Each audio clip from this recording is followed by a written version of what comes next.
Assalamualaikum warahmatullahi wabarakatuh. Hai Sobat Bareta, eh, sampai kita pada segmen Bincang Seru bersama Bareta.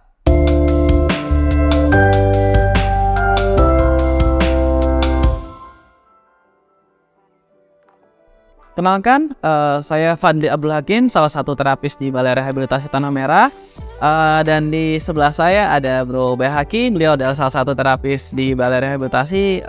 Beliau juga salah satu orang yang membimbing saya di balai ini dalam treatment di balai atau tentang klien dalam menjalani rehabilitasi narkoba.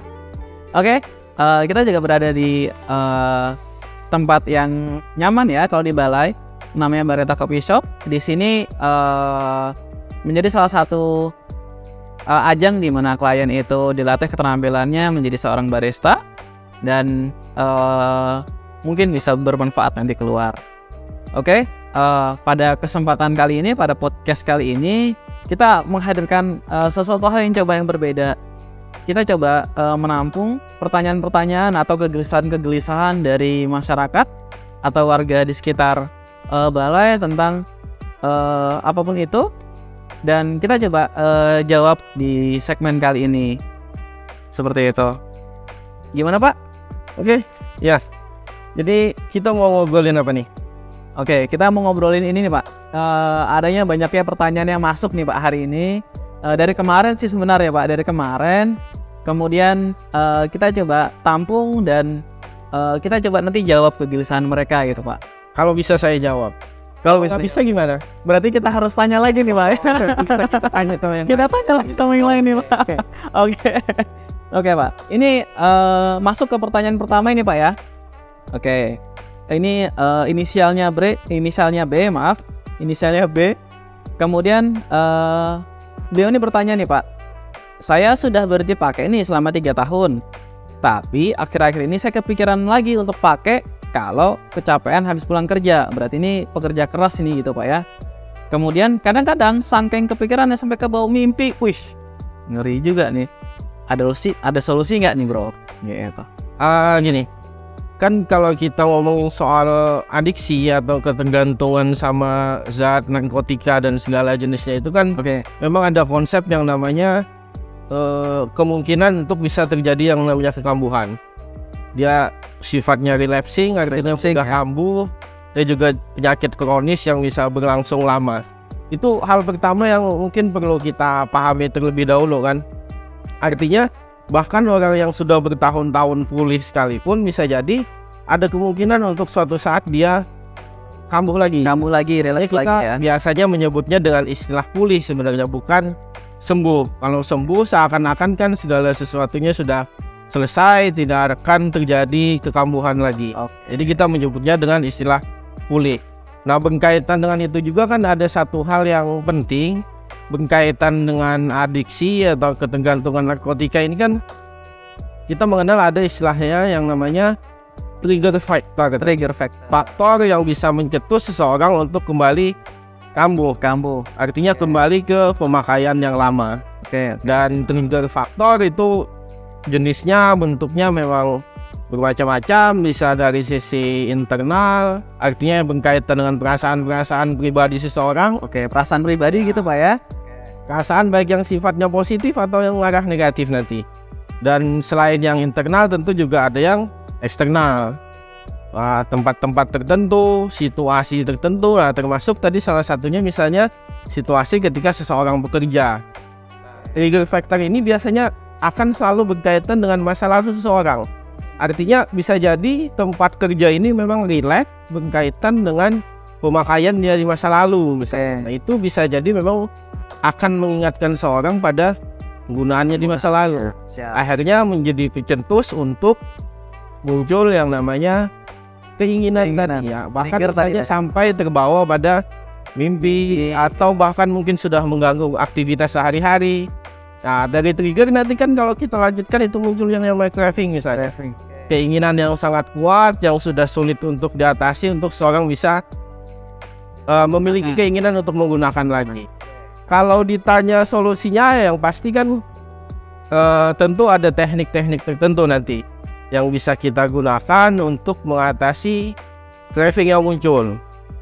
Dan salah satu yang memungkinkan, misalnya contoh gampangnya adalah tentu misalnya menghubungi profesional untuk konsultasi kepada profesional. Nah, silahkan itu Sobat Bareta nanti bisa berkonsultasi ke kontak-kontak yang tersedia di Bareta. Bisa akses kita di Instagram, di Facebook, di nomor-nomor HP atau WA yang tersedia gitu. Itu juga menjadi salah satu solusi lanjutan. Tapi di luar dari itu, biasanya teman-teman yang sudah menjalani rehabilitasi itu juga diajarkan tuh teknik-teknik tertentu untuk dia bisa mengatasi craving atau keinginan yang kuat untuk menggunakan.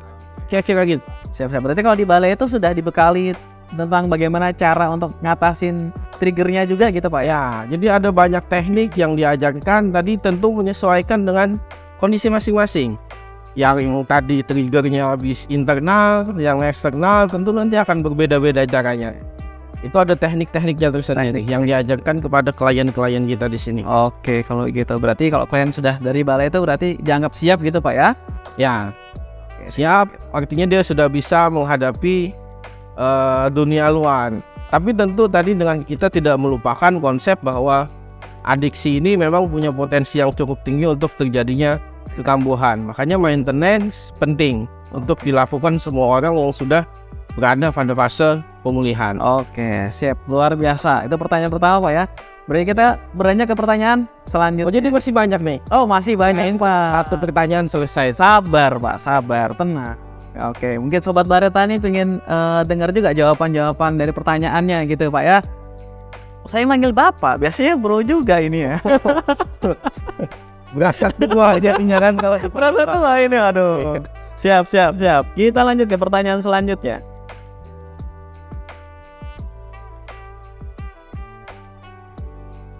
Oke, masih ada nggak pertanyaannya? masih Udah hilang di situ. sabar Pak, sabar.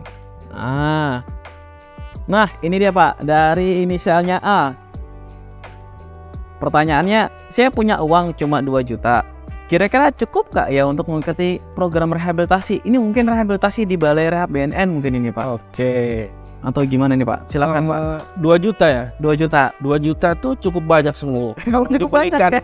Nasi campur bisa berapapun ke situ. Bisa buat sedekah juga itu Pak. Kalau untuk rehab di Bareta, saya pikir ya mungkin Sobat Bareta juga sudah banyak tuh yang lihat di postingan-postingan kita kan, kita selalu bilang kalau rehabilitasi itu gratis. Jadi sebenarnya tidak ada biaya yang diperlukan untuk seseorang mengakses layanan rehab di tempat kita. Gratis dalam artian memang semuanya sudah dibiayai oleh negara gitu ya. Terutama untuk kebutuhan-kebutuhan mendasar, misalnya seperti pendaftaran itu tidak ada biayanya. Kemudian kebutuhan-kebutuhan mendasar di sini itu juga sudah ditanggung oleh negara, mulai dari makan, misalnya di sini teman-teman klien kita kan dapat makan 3 kali sehari, dan ada snack, ada sudah 2 kali sehari. Luar biasa. Termasuk kebutuhan kesehatan dasar itu juga, apalagi yang sudah punya BPJS, untuk pengobatan dasar tidak akan memerlukan biaya untuk itu. Hanya memang biasanya ada situasi tertentu, misalnya teman-teman klien pengen makanan yang berbeda, makanan snack tambahan misalnya itu kan malam minggu atau gimana, itu yang tidak disediakan, yang biasanya disediakan oleh keluarga atau walinya, orang tuanya gitu ya. Termasuk juga misalnya kebutuhan-kebutuhan lain seperti kesehatan, tadi misalnya dia perlu rujukan ke tingkat lanjut yang itu memang tidak tercover oleh BPJS katakanlah gitu. Nah itu biasanya dananya juga dari keluarga secara mandiri. Siap. Paling itu. Jadi di luar dari itu semuanya sudah ditanggung. Makanya tadi saya bilang kalau 2 juta itu Banyak sekali gitu. lumayan. Lumayan. Bisa beli nasi campur berapa bungkus gitu ya. Siap. Terjawab sekali. Oke, luar biasa. Oke, Sobat Bareta, kita lanjut pertanyaan selanjutnya, Bro. Lanjut. Oke, ini mulai normal manggilnya, Bro. Tadi Pak terus. Siap. Kita lanjut lagi. Pertanyaan. Ini pertanyaannya unik ini, Bro. Oke, dari ini misalnya D. kalau di rehab itu diapain aja sih Pak? Ini kayaknya pertanyaannya benar-benar unik nih Pak. Saya Di rehab ngapain aja? Waduh. Ini kalau dijelaskan panjang ini. panjang kali lebar nih, luas berarti Pak ya. Tapi kalau ya ini ya, kalau teman-teman mau lihat kegiatan-kegiatan yang kita lakukan di medsos-medsos kita itu juga sudah kita upload. Tapi secara garis besar kegiatan kita di sini itu kan rehabilitasi di Bareta itu kan rehabilitasi yang sifatnya terintegrasi ya antara medis, layanan medis dengan layanan sosial. Jadi kita juga ada tahapan-tahapannya mulai dari detoksifikasi, stabilisasi, nanti tahapan primary, kemudian dilanjutkan ke tahapan reentry sesuai dengan kebutuhan masing-masing klien kita. Oke.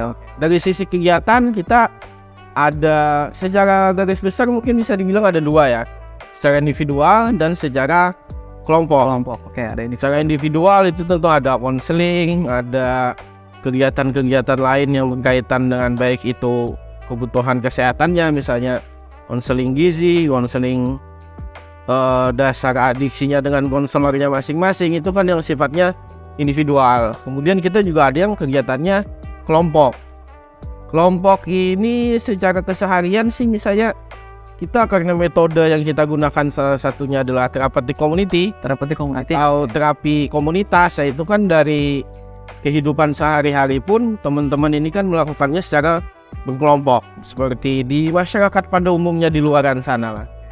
Dan dari sisi yang lain selain terapi community tentu ada kegiatan-kegiatan kelompok, misalnya kan kita ada kegiatan seminar-seminar, edukasi gitu. edukasi. Ini seminar nanti juga banyak tuh, ada seminar kesehatan misalnya. Di kita juga ada kegiatan kelompok tematik namanya KKT. Tema-tema tertentu sesuai kebutuhan masing-masing orang itu juga kita lakukan secara berkelompok. Ada probing, sesi tingkat lanjut lah istilahnya untuk penggalian masalah pada masing-masing orang. Kemudian yang paling penting kita juga ada kegiatan yang sifatnya rekreasi misalnya. Ini juga ada gitu Pak ya. Ya. Luar biasa. Ada banyak tuh. Contohnya misalnya kegiatan activity outside itu kita kan ada kegiatan yang sifatnya kelompok biasanya dilaksanakan di luar Bareta tuh. Di luar Bareta. Luar biasa. Misalnya ke kolam renang, berenang bareng di sana, ke main badminton, futsal, tenis meja, macam-macam. Itu kita lakukan secara berkelompok di luar Bareta. Jadi di tempat-tempat tertentu untuk kegiatan rekreasi itu secara rutin kita lakukan. Mungkin sebulan bisa 2 kali, 3 kali, atau mungkin makan seminggu sekali. Jadi cukup banyak lah. Banyak nih Pak ya. Oke. Nggak akan bosan lah pokoknya kalau masuk Bareta. Nggak bakal bosan gitu. Nggak akan bosan. Oke. Berarti termasuk ini juga bekal tadi Pak ya. Pertanyaan yang pertama tadi sebenarnya nyambungnya di sini juga Pak ya. Salah satunya itu. Jadi kita tidak hanya bicara ketika kita bicara soal pemulihan, kita bicara soal rehab di Bareta itu kita tidak cuma bicara sekedar berhenti pakai atau tidak. Tapi kan ketika kita bicara pemulihan akan banyak aspek lain yang akan kita perbaiki, kita rehabilitasi. Termasuk tadi salah satunya misalnya ada terapi-terapi yang sifatnya rekreasional. Yes, ya, luar biasa. Lanjut kita bro, pertanyaan selanjutnya nih. Saya mohon maaf ini, sebentar panggil Pak, sebentar panggil bro. Oke. Jadi Pak apa bro? Atau Pak bro? Pak bro mungkin ini. Oke, kita lanjut lagi ke pertanyaan.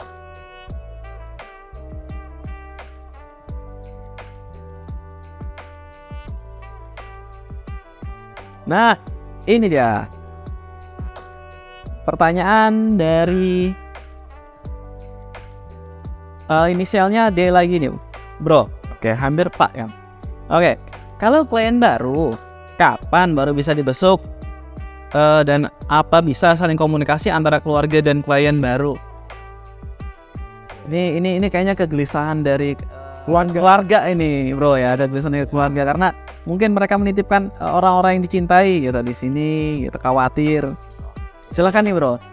Oke, jadi untuk klien baru kita tadi kan seperti yang saya sampaikan, kita di sini ada tahapan-tahapan programnya. Nah, di masa awal biasanya setelah selesai penerimaan awal, asesmen dan seterusnya, pemeriksaan fisik, kesehatan, teman-teman ini akan masuk ke fase MEFA yang tadi saya bilang sebagai detoksifikasi dan stabilisasi. Itu biasanya kurang lebih sekitar 28 hari lah maksimal.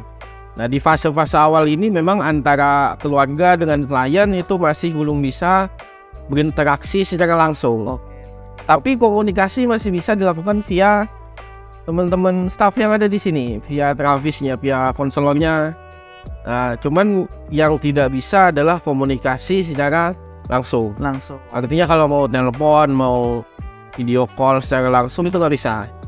Tapi setelah melewati fase awal ini, setelah melewati fase MEV tadi, kalau klien sudah masuk di fase primary, artinya perkiraannya di bulan kedua ya kurang lebihnya itu sudah mulai bisa berinteraksi secara langsung, mau lewat telepon, mau lewat video call, atau bahkan kita juga ada kegiatan kunjungan, visit keluarga yang bisa ketemu secara fisik malah.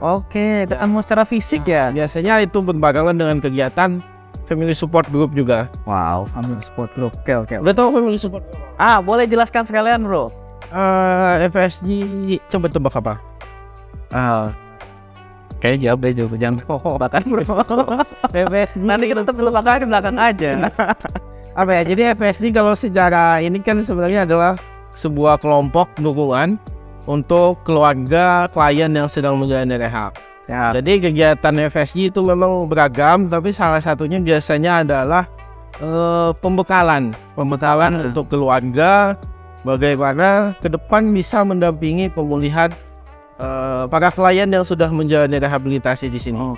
Kenapa itu kita lakukan? Karena memang kan secara nyatanya bahwa klien-klien kita ini kan hanya akan menjalani rehab mungkin sekian bulan di sini, tapi setelahnya kan akan kembali ke keluarga. Nah, tentu keluarga harus punya pemahaman juga gimana caranya bisa mendampingi klien-klien ini supaya nanti bisa memberikan support yang positif untuk dia bisa mempertahankan pemulihannya di luar sana. Berarti balai juga mengedukasi keluarga gitu, untuk jadi saat mendukung pemulihan. Ya. Jadi ada bekal juga bagi keluarga, nanti bisa diterapkan ketika klien sudah kembali ke rumah masing-masing, itu keluarga masing-masing.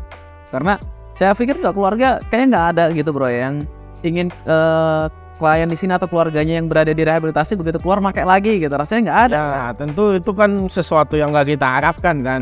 Harapannya selesai rehab, pulih, sudah bisa di maintenance secara berkelanjutan. Tapi tentu itu kan bukan sesuatu hal yang gampang. Nggak bisa dilakukan sendirian oleh klien aja. Benar. Perlu ada dukungan dari lingkungan sekitar, dan yang paling dekat tentunya kan keluarga yang ada di rumah.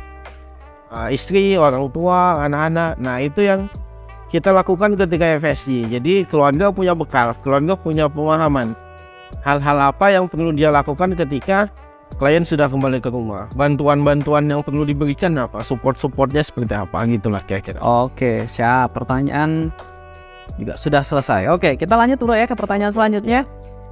Bagaimana cara keluarga dalam mendampingi klien setelah selesai rehab? Nah, cara mendampingi keluarga setelah selesai rehab. Buat orang-orang yang keluarganya ada di balai, ada di Bareta, jawabannya silahkan datang ke FSG. Oh gitu. Nanti silahkan datang panjang lebar di FSG. Selama di rehabilitasi itu, Bro ya. Oke. Tapi buat sobat-sobat Bareta yang di luaran sana yang mungkin tidak punya keluarga, tapi sebagai pengetahuan yang mungkin perlu kita sampaikan adalah dukungan yang paling penting bagi orang-orang yang pernah terjatuh tapi sekarang dia sudah mencoba untuk bangkit menjalani pemulihan. Dukungan yang paling penting adalah kepercayaan yang kita berikan. Kepercayaan. Ya. Jadi basic dari segala sesuatu, dukungan yang akan kita berikan adalah kepercayaan. Kepercayaan bahwa klien memang bisa, klien mampu untuk berubah. Karena tanpa ada kepercayaan, dukungan seperti apapun akan susah nanti diaplikasikan. Artinya tidak berdasar dari hati yang percaya. Ini satu hal yang sangat penting. Nah, kalau kita bicara lebih lebar nanti, tentu kaitannya dengan stigma. Seringkali tantangan yang didapatkan oleh teman-teman klien yang sudah selesai menjalani rehab ketika pulang itu adalah kebanyakan dari mereka ada sebagian besar ya masih mendapatkan stigma, misalnya Stigma. dari lingkungan bahkan dari keluarganya. Nah ini yang tidak kita harapkan sebenarnya. Siap. Teman-teman ini tentu yang mereka perlukan adalah dukungan positif, support positif berdasarkan kepercayaan yang kita berikan itu. Jadi kalau nggak ada kepercayaan biasanya yang muncul adalah stigma. Ini tidak akan membantu. Yang terjadi adalah akan menjadi beban, stresor baru buat klien ya. Kalau tidak teratasi dengan baik, bisa saja ujung-ujungnya berpotensi pada potensi untuk kambuh kembali. Nah itu yang penting gitu.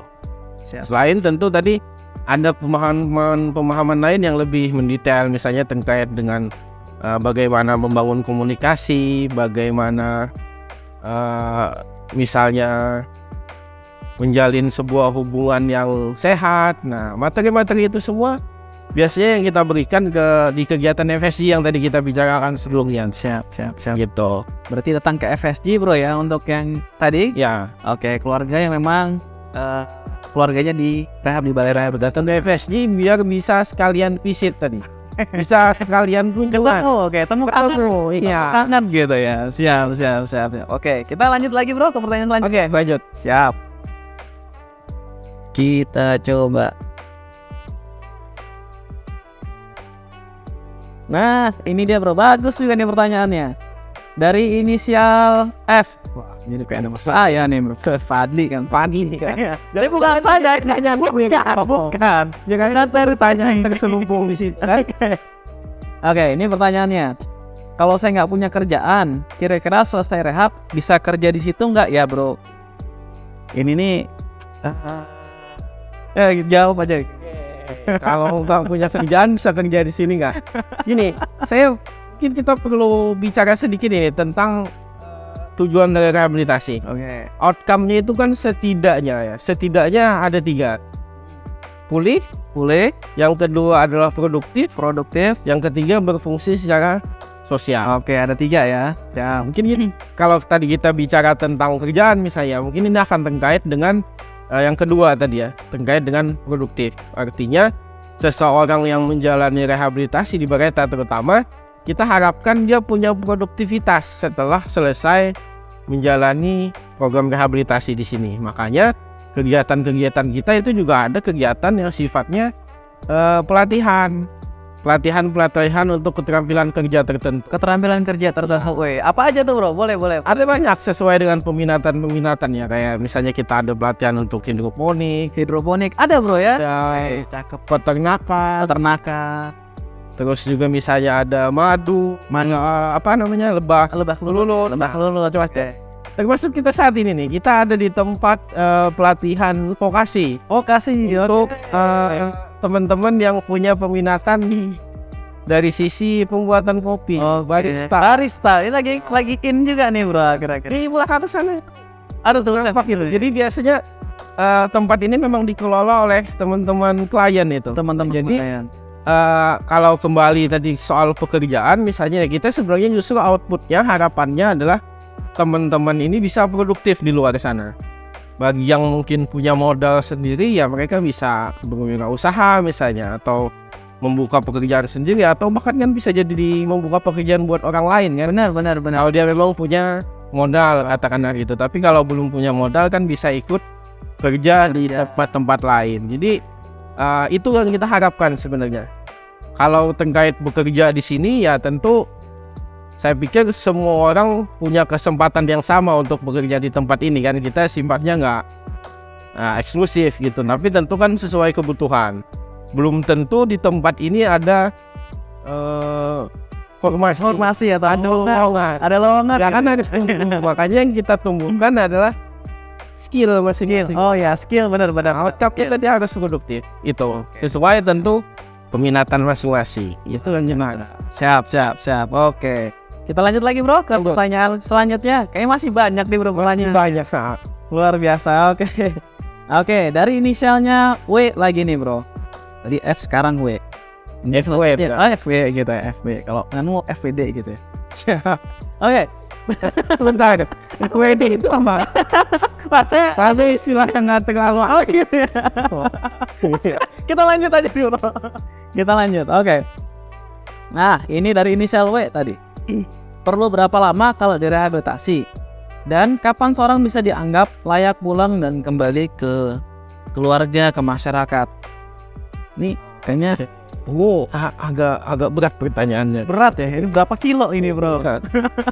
Jadi gini, kalau terkait dengan berapa lama, tentu itu nanti tergantung masing-masing individu ya. Karena treatment kita di sini juga berbasis individual need, kebutuhan masing-masing orang. Isunya tentu berbeda-beda, permasalahannya berbeda, tentu penanganannya juga akan berbeda. Dalam konteks penanganan kan termasuk jangka waktu. Itu juga akan berbeda pada masing-masing orang. Kapan dia bisa pulih atau katakanlah kapan dia bisa selesai program di sini kan gitu. Tapi kalau secara umum program kita di sini sebenarnya setidaknya itu ada 3 jenis. Tiga dari sisi waktu ya, dari sisi jenis waktu. Pertama adalah yang paling lama 3 bulan. Paling lama 3 Paling bulan. lama 3 bulan. Paling lama ini ya. Paling lama. 3. Yang kedua itu ada yang 3 sampai 6 bulan. 3 sampai 6 bulan. Artinya paling sebentar 3 bulan, paling lama 6 bulan. Jadi sekitar itulah. Sekitar Bisa 4 bulan, 5 bulan, atau 6 bulan. Yang berikutnya adalah yang programnya 6 sampai dengan 12 bulan. Nah, itu secara umum. Tapi nanti kembali lagi tadi seperti yang saya sampaikan, waktu spesifiknya akan tergantung kepada kebutuhan masing-masing orang. Tergantung progresnya, tergantung permasalahan yang dihadapi, dan tentu kesiapan dia untuk kembali ke keluarga, kembali ke masyarakat. Itu yang akan jadi tolak ukur. Jadi ada kriteria tertentu nanti yang akan menentukan kapan seseorang pulih atau kapan seseorang tadi bisa kembali ke rumah. Oke, berarti seandainya klien itu udah 3 bulan misalnya tapi belum siap, berarti belum bisa pulang juga gitu, Bro ya, karena belum siap gitu kan. Ya, tentu siap dalam arti yang luas ya. Jadi banyak indikatornya. Tapi ya salah satunya faktor kesiapan memang menjadi poin penting untuk seseorang bisa kembali ke luar Bareta. Oke. Dia bisa tetap survive. Survive tentu perlu kesiapan, perlu banyak hal lah yang harus dia preparekan untuk nanti bisa kembali ke. Salah satu 3 indikator tadi itu kan, Bro, gitu. Ada yang produktif, Ya, ini produktif dan fungsi sosial. fungsi sosial. Oke deh kalau gitu. Luar biasa ini. Ini kalau saya ngeliat di pertanyaannya masih banyak banget nih, Bro. Gitu. Tapi kalau kita ngeliat waktu ini kayaknya mungkin kita bisa jawab pertanyaannya di kesempatan berikutnya nih, Bro. Oh ya. Gimana nih? Boleh. boleh. Ada kalau dihabiskan kayaknya sampai besok selesai. Sampai besok gitu ya. Luar biasa. Soalnya kopinya udah mau habis kayaknya. Jadi ya ini Oke. kita sambung di kesempatan berikutnya. Kita ketemu lagi. Ya, siap kalau gitu. Oke, mungkin itu teman-teman sobat Bareta yang pertanyaan-pertanyaan yang bisa kami atau nggak Bro Behaki bisa jawab sementara. Pertanyaan-pertanyaan yang lain akan kita sambung jawabnya pada kesempatan-kesempatan yang lain.